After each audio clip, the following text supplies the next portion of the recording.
Hello everybody, मैं doctor Taufiq Hussain, associate professor in higher education. पिछले व्याख्यान में हम मौर्य साम्राज्य के विषय में चर्चा कर रहे थे। हमने देखा कि मौर्य साम्राज्य भारतीय इतिहास का एक अत्यंत महत्वपूर्ण राजवंश था, या हम कहें कि मौर्य साम्राज्य एक महत्वपूर्ण एम्पायर था।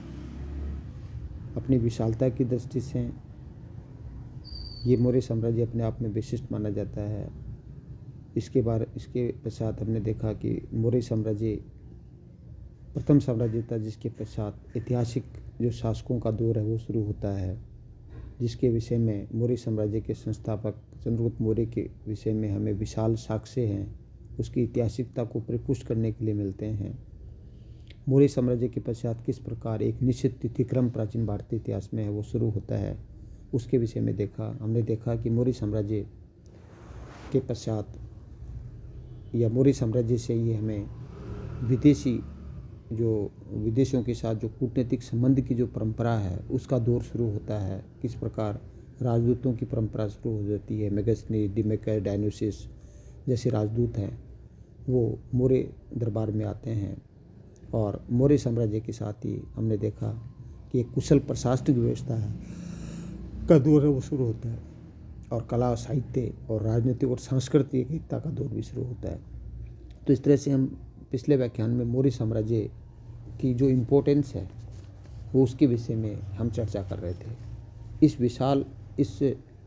विशिष्ट जो मौर्य साम्राज्य है उसके विषय में जानकारी के विषय में हमने देखा कि इसकी जानकारी के लिए अथाह स्रोत हमें मिलते हैं, और उन अथाह स्रोतों में है वो कौटिल्य का जो अर्थशास्त्र है वो एक महत्वपूर्ण स्रोत माना जाता है।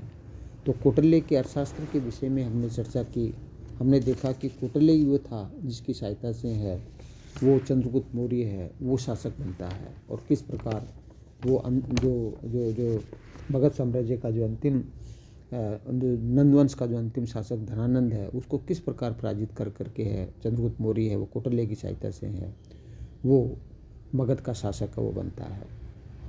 तो ये जो चंद्रगुप्त मौर्य जो मौर्य साम्राज्य है, इस मौर्य साम्राज्य के विषय में जो जानकारी का जो एक महत्वपूर्ण स्रोत है वो कौटिल्य का अर्थशास्त्र है, जो कि जिसके बारे में हमने चर्चा की थी कि कौटिल्य था वो चंद्रगुप्त मौर्य का जो प्रधानमंत्री था, और चंद्रगुप्त मौर्य का प्रमुख परामर्शदाता भी था, और उसी की सहायता से है वो विशाल मौर्य साम्राज्य स्थापित करने में सक्षम होता है।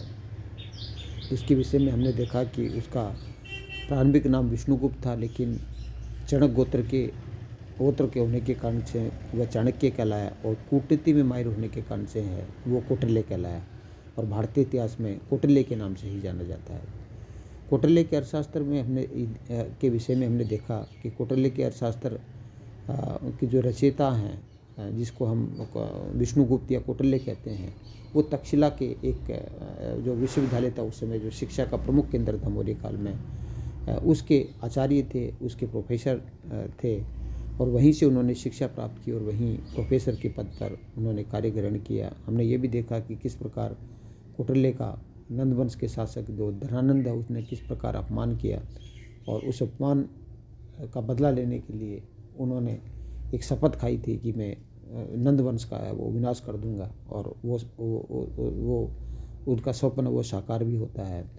तो कौटिल्य के जो अर्थशास्त्र है उसमें एक प्रकार से जैसे हमने देखा कि उस अर्थशास्त्र के अंदर है वो राजनीतिक व्यवस्था के विषय में है, राजनीतिक शास्त्र से संबंधित जो महत्वपूर्ण ग्रंथ है और राजनीतिक से संबंधित महत्वपूर्ण जानकारी मिलती है।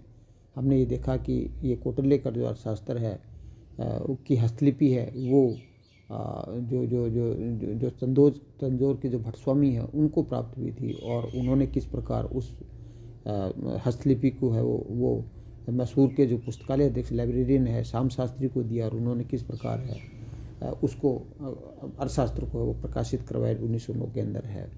तो ये राजनीति पर आधारित जो पुस्तक अर्थशास्त्र है इसके विषय में हमने देखा कि संस्कृत भाषा में है, और इसके 15 जो अध्याय है वो हमें मिलते हैं, और एक तरह से 180 इसमें प्रसंग मिलते हैं, लगभग 6000 के लगभग श्लोक मिलते हैं, और गद्य और पद्य दोनों के अंदर मिलती हैं। और इसकी इतनी महत्वपूर्ण ग्रंथ है कि इसकी तुलना है वो मैकियावेली के जो प्रिंस और जो अरस्तु की राजनीति, जो पॉलिटिक्स है, उससे की जाती है।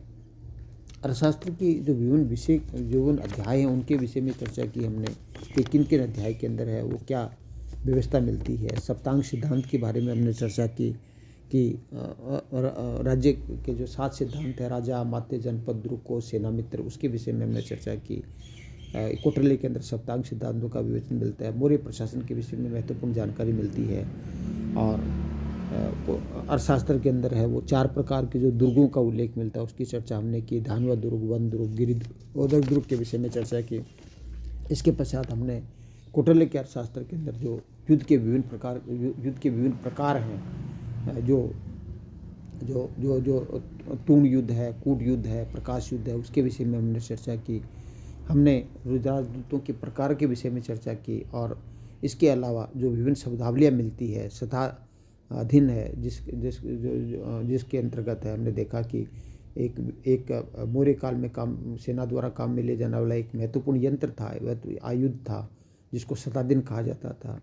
और मौर्य काल में भूमि छिद्र न्याय, कौटिल्य के अर्थशास्त्र में भूमि छिद्र न्याय का उल्लेख मिलता है। अर्थात जो व्यक्ति बंजर भूमि को है अपने पितृ से यदि उसको उपजाऊ भूमि में परिवर्तित कर देता है तो उसका लगान माफ कर दिया जाता था, उसे भूमि छिद्र न्याय कहते हैं। ये कौटिल्य के अर्थशास्त्र में हमें मिलता है। करारोपण के विभिन्न सिद्धांतों का, और जो राजा के अंगरक्षक हैं, जिसमें महिला अंगरक्षक की बात है, वो कौटिल्य वो करता है। तो इससे कौटिल्य का जो अर्थशास्त्र है उसमें हमें है वो जो विभिन्न प्रकार की जो जानकारी है वो हमें मिलती है। इसके अलावा हमने ये भी देखा कि कौटिल्य के अर्थशास्त्र के अंदर है वो जो व्यापार वाणिज्य से संबंधित और जब विभिन्न वस्तुओं से संबंधित उल्लेख मिलते हैं।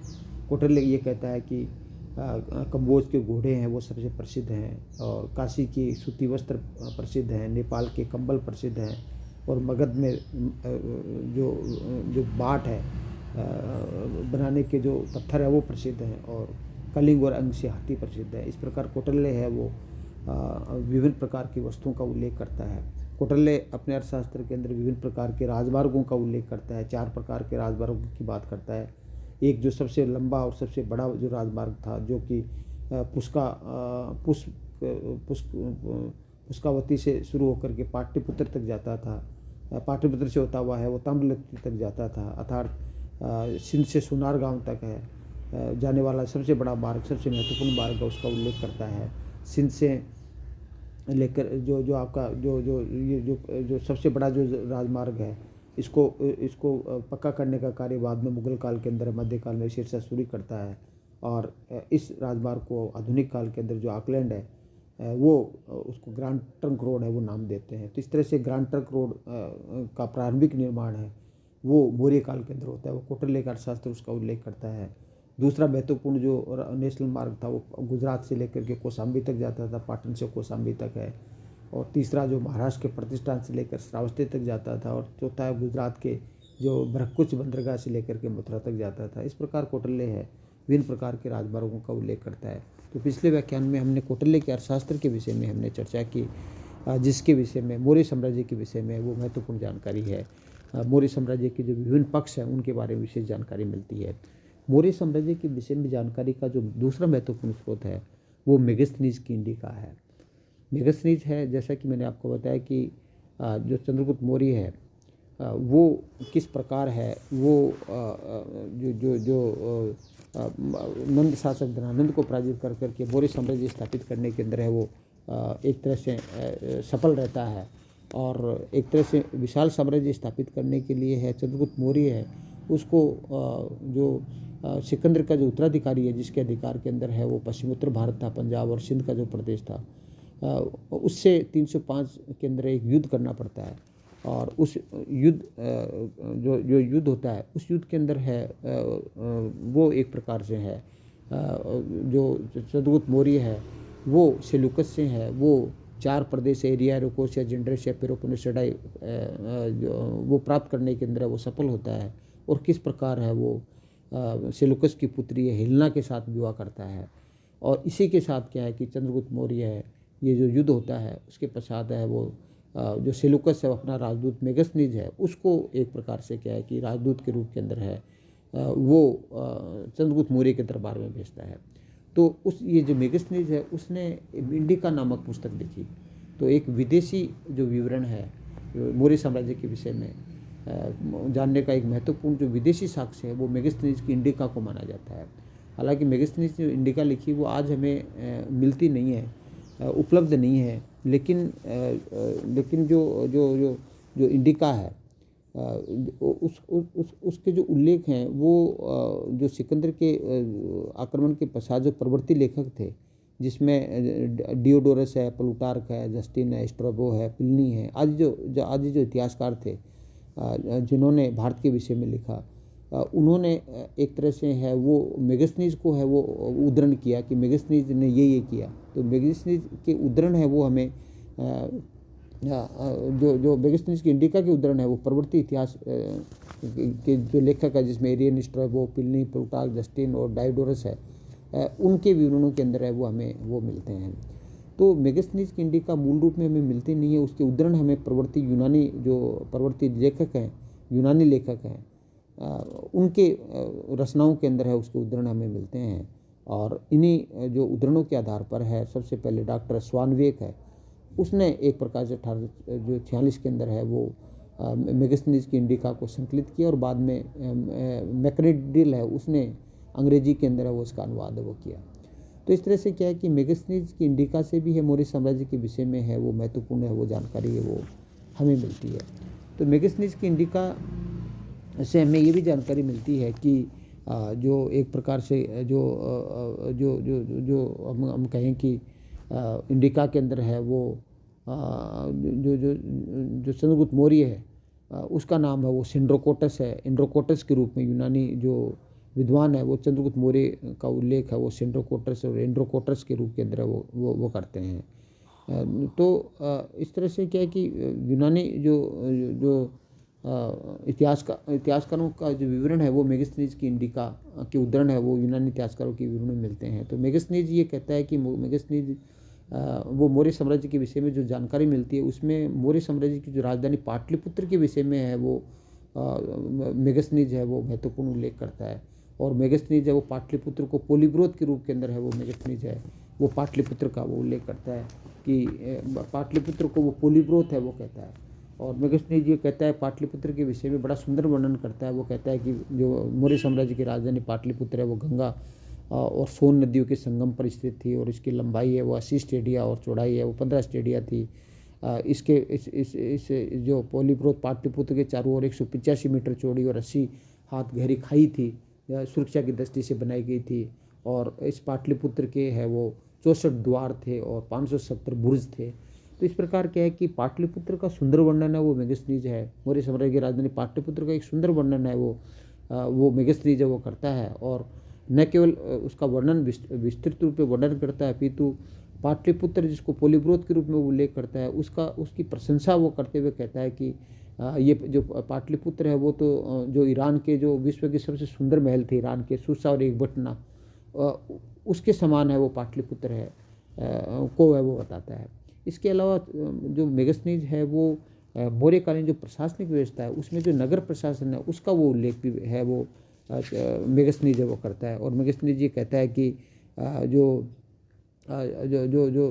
मौर्य काल का जो नगर प्रशासन है वो 6 समितियों के द्वारा संचालित होता था और प्रत्येक समिति के अंदर वो 6 सदस्य होते थे। उसमें जो प्रथम समिति के रूप के अंदर उद्योग की देखभाल करने वाली समिति थी, द्वितीय समिति के रूप में विदेशियों की देखभाल करने वाली समिति थी, तृतीय समिति के रूप में वो जन्म मृत्यु के पंजीकरण से संबंधित समिति थी, चतुर्थ समिति के रूप में व्यापार वाणिज्य की देखभाल करने वाली समिति थी, पंचम समिति के रूप के अंदर है वो कालाबाजारी को रोकने वाली समिति थी और षष्ठम समिति के रूप के अंदर है वो जो बिक्री कर से संबंधित है वो समिति थी। इस प्रकार मेगास्थनीज है वो मौर्यकालीन जो नगर प्रशासन है उसका बड़ा सुंदर वर्णन है वो करता है। और वो कहता है कि मौर्यकालीन नगर प्रशासन है वो 6 समितियों के द्वारा संचालित होता था और ये जो 6 समितियाँ हैं वो विभिन्न प्रकार के जो कार्य है वो एक प्रकार से देखते थे जिसके कुल 30 सदस्य वो होते थे। इसके अलावा मेगास्थनीज है वो जो मौर्य काल के अंदर एक अधिकारियों का एक विस्तृत तंत्र हमें दिखाई देता है। मौर्य प्रशासन के बारे में हम अध्ययन करेंगे तो हम देखेंगे तो उसमें जो मौर्यकालीन जो अधिकारी हैं प्रशासनिक अधिकारी है उनका उल्लेख है वो मेगास्थनीज है वो एस्ट्रोनोमाई के रूप में करता है। और जो हायर जो वीआईपी अधिकारी थे जो उच्च अधिकारी थे उनका उल्लेख है, एग्रोनोमाई के रूप के अंदर है वो मेगास्थनीज करता है। तो इस प्रकार विभिन्न अधिकारियों के का उल्लेख भी जो मेगास्थनीज करता है। इसके अलावा मौर्य जो मेगास्थनीज है के विवरण से हमें है मौर्यकालीन जो सैन्य प्रशासन है उसके विषय में हमें भी जानकारी मिलती है। और हमें मौर्य प्रशासन के विषय में देखेंगे कि चंद्रगुप्त जो मेगास्थनीज ये कहता है कि मौर्य काल के अंदर वो चतुरांगनी सेना थी और पूरे जो सैन्य प्रशासन को नियंत्रित करने के लिए है वो 6 समितियाँ होती थी और उसमें प्रत्येक समिति के अंदर है वो नगर प्रशासन की तरह 5-5 सदस्य होते थे।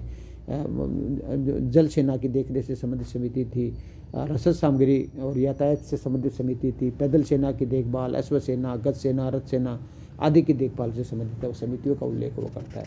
लेकिन मेगास्थनीज है वो मौर्य प्रशासन के विषय में कुछ धार्मिक विवरण है वो भी प्रस्तुत करता है, क्योंकि वो भारत विदेशी होने के कारण से भारत की जो सामाजिक व्यवस्था है उसको वो समझ नहीं पाता है। और ऐसी स्थिति में जो मेगास्थनीज ये उल्लेख करता है कि भारत के अंदर है उस मौर्य काल के अंदर है वो भारत के अंदर है वो 7 जातियाँ होती थी और 7 जातियों का उल्लेख करता है। हालांकि उसका विवरण ये भ्रामक है, लेकिन 7 जाति के रूप के अंदर वो प्रथम जाति के रूप में दार्शनिक का उल्लेख करता है, व्यापारी का उल्लेख करता है, तीसरे जाति के रूप में है वो सैनिक के रूप का उल्लेख करता है, कृषक का उल्लेख करता है, चरावा का उल्लेख करता है और जो मंत्री का उल्लेख करता है और गुप्तचरों का उल्लेख करता है। गुप्तचरों को मेगास्थनीज है ओवरसीज है वो भी कहता है। तो मेगास्थनीज है वो एक प्रकार से क्या है कि जो हम कहें कि भारत की सामाजिक व्यवस्था को नहीं समझने के कारण से वो कहता है कि भारत के अंदर है वो जो उस समय है वो 7 जातियाँ हैं वो थी। तो इस तरह से क्या है कि जो मेगास्थनीज का जो विवरण है वो मौर्यकालीन जो भारत के जो विभिन्न पक्ष हैं उनको समझने के विषय के अंदर है एक उल्लेखनीय जो ग्रंथ है वो माना जाता है। हालांकि भारतीय समाज को जो 7 जातियों में विभाजन किया और भारतीयों के विषय में वो उल्लेख करता है कि भारतीयों को लेखन कला की जानकारी नहीं थी। ये भ्रामक विवरण है या न समझने के कारण से है वो ये उल्लेख करता है। लेकिन फिर भी है मौर्य साम्राज्य को जानने का जो महत्वपूर्ण जो स्रोत है जिसके बारे में हमने कौटिल्य के अर्थशास्त्र के विषय में चर्चा की और हमने जो एक प्रकार से मेगास्थनीज की इंडिका के मेगास्थनीज की इंडिका के विषय में उल्लेख किया। तो मेगास्थनीज की जो इंडिका है वो एक प्रकार से उसके विषय के अंदर है वो प्रसिद्ध इतिहासकार जिसने विदेशी इतिहासकारी था जिसने ए.एल. वाशम जिसने वंडर दैट वाज इंडिया नामक जो पुस्तक लिखी उसमें वो ये विवरण मेगास्थनीज के विषय में ये विवरण प्रस्तुत करता है कि हालांकि मेगास्थनीज का विवरण उतना पूर्ण और यथार्थ नहीं है लेकिन जितना कि हम चाहते हैं, लेकिन फिर भी है उसका जो विवरण है बड़ा महत्वपूर्ण है, क्योंकि एक विदेशी यात्री होने के नाते भारत के संदर्भ में इतनी प्रामाणिक और इतना विस्तृत जो विवरण उल्लेख करता है। तो कहने का मतलब ए.एल. वाशम है वो मेगास्थनीज की जो वो प्रशंसा हुआ करता है। और ये हम कहें कि जो मेगास्थनीज है उसका जो उल्लेख के विषय में है कुछ विदेशी इतिहासकार यूनानी स्ट्रैबो है वो उसको झूठा बताता है और उस पर संदेह प्रकट करता है। लेकिन फिर भी है मेगास्थनीज का विवरण है वो मौर्यकालीन इतिहास को जानने का एक महत्वपूर्ण स्रोत है, उसको हम कह सकते हैं। तो हम आगे मौर्य काल को जानने के लिए जो दूसरे स्रोत हैं उसके विषय में है वो अगले व्याख्यान में चर्चा करेंगे। Thank you. जय हिंद, जय भारत।